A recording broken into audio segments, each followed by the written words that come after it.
Hi எல்லோரும் எப்படி இருக்கீங்க? உங்கள் வீட்லேயும் இந்த மாதிரி பழைய சாதம் மிச்சமாயிடுச்சா? அப்போ நான் சொல்கிற இந்த டிஷ்ஷை ட்ரை பண்ணி பாருங்கள்.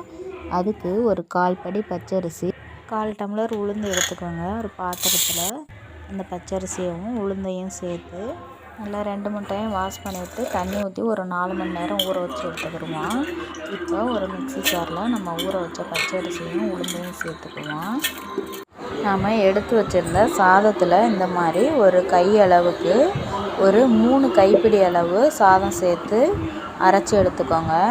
1/4 படிக்கு 3 கைப்பிடி அளவு சாதம் கரெக்டாக இருக்கும். நம்ம வடித்த சாதம் சேர்த்தும் பண்ணலாம். பழைய சாப்பாட்டில் பண்ணினா கொஞ்சம் டேஸ்ட்டாக இருக்கும்.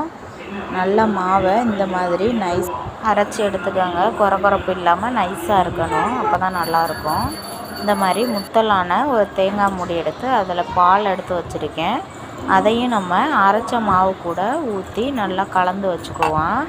கொஞ்சமாக உப்பு போட்டு மாவு ஒரு 8 மணி நேரம் நல்லா புளிக்கணும். நான் நைட்டு ஃபுல்லாக புளிக்க விட்டுட்டேங்க. மார்னிங் தான் இதை செய்கிறேன். பிரேக்ஃபாஸ்ட்டுக்கு சாப்பிடும்போது டேஸ்ட்டாக இருக்கும். இந்த மாதிரி மாவு நல்லா பபுள்ஸாக வரணும். இது கூட கொஞ்சமாக ஆப்ப சோடா சேர்த்துக்கிறேன்.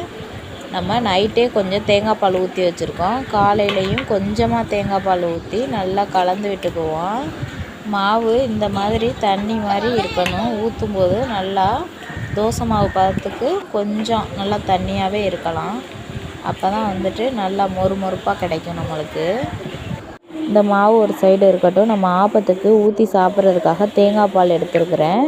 அதில் கொஞ்சமாக டேஸ்ட்டுக்கு உப்பு போட்டுட்டு உங்களுக்கு எவ்வளோ சர்க்கரை வேணுமோ அதுக்கு ஏற்ற மாதிரி சேர்த்துக்கிறோங்க.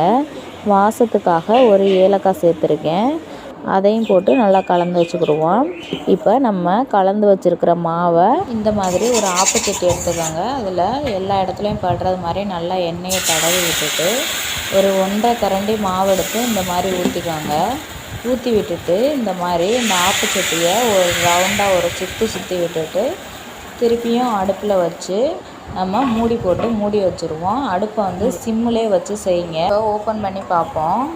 வாவ், பாருங்கள், சுற்றி வர எவ்வளோ முருகலாகவும் உள்ளே நல்லா சாப்பிட்டா பஞ்சு மாதிரியும் ஆப்பம் ரெடி ஆயிடுச்சு.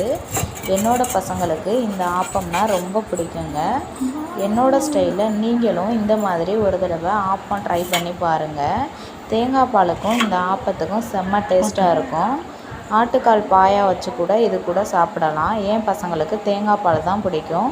அதனால் தேங்காய் பால் வச்சுருக்கேன். என்னோடய வீடியோ பிடிச்சிருந்துச்சுன்னா லைக் பண்ணுங்கள்.